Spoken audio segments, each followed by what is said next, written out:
Assalamualaikum warahmatullahi wabarakatuh.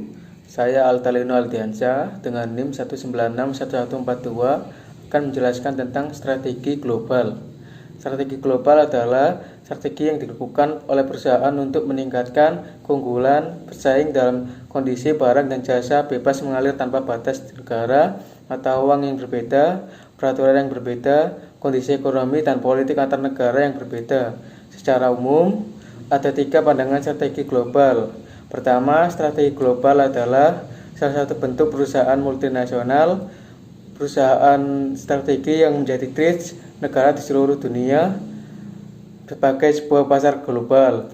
Strategi M&A yang lainnya biasanya dikenal sebagai internasional atau export driven, multidomestik dan transaksional. Namun strategi ini tampaknya merupakan bentuk ideal yang tidak ada di antara M&A.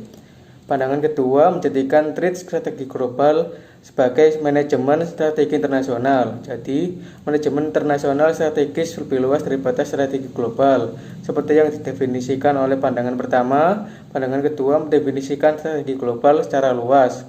Strategi perusahaan di seluruh dunia yang merupakan teori perusahaan tentang cara sukses untuk bersaing. Definisi ini secara eksplisit mencakup strategi perusahaan internasional dan non-internasional. Definisi ketiga menjadikan trade sebagai strategi global sebagai perusahaan di seluruh dunia. Dengan kata lain, pengertian strategi global tidak didefinisikan secara sempit atau tidak relevan atau menyamakan strategi global dengan manajemen strategis internasional. Meskipun benar bahwa definisi pertama secara eksplisit terfokus pada aspek-aspek internasional, definisi kedua terfokus tata kelola perusahaan dan CSR. Secara keseluruhan, global atau strategi global sebagai lapangan di persimpangan antara manajemen strategis dan bisnis internasional. Indikator strategi global.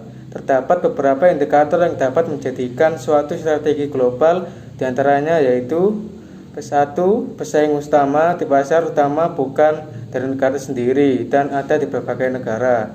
2, biaya dapat diturunkan dan efektivitas dapat ditingkatkan oleh adanya pemilihan lokasi yang terdapat aktivitas nilai tambahnya di negara yang berbeda. 3, standarisasi dari beberapa elemen produk atau strategi marketing tersedia peluang untuk mencapai skala ekonomi. Yang keempat, pesaing mempunyai potensi untuk menggunakan volume dan labanya dari suatu pasar untuk mensubsidi perolehan posisi lainnya. Yang kelima, jika pasar lokal bukan sebagai syarat produk atau servis untuk perusahaan yang mempunyai keunggulan beroperasi lokal. Yang keenam, penghalang perdagangan sebagai penghalang utama untuk masuk ke pasar. Suatu nama merek global dapat menjadi keunggulan.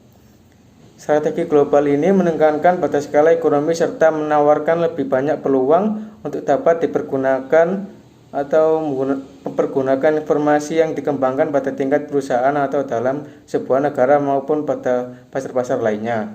Strategi global mempunyai risiko yang rendah, akan tetapi juga akan bisa melewati peluang-peluang itu di pasar lokal. Baik itu karena pasar tersebut tidak menunjukkan adanya peluang ataupun karena peluang tersebut mengharuskan produk-produk disesuaikan pada pasar lokal. Akibatnya, strategi ini tidak responsif atau fleksibel terhadap pasar-pasar lokal serta sulit dikelola karena kebutuhan untuk mengkoordinasi strategi tersebut serta mengoperasikan keputusan lintas negara, dan akibatnya pencapaian kegiatan operasi yang efisien perlu dibagi di sumber daya serta penekanan unit di lintas negara tersebut. Strategi seperti ini banyak diterapkan oleh perusahaan-perusahaan yang berasal dari Jepang. Oleh karena itu, strategi global merupakan strategi yang lebih menekankan pada standarisasi produk seluruh pasar. Dengan begitu, strategi dapat bersaing dipusatkan dikendalikan oleh kantor pusat. Sekian penjelasan dari saya. Apabila ada salah kata, saya mohon maaf. Saya akhiri. Wassalamualaikum warahmatullahi wabarakatuh.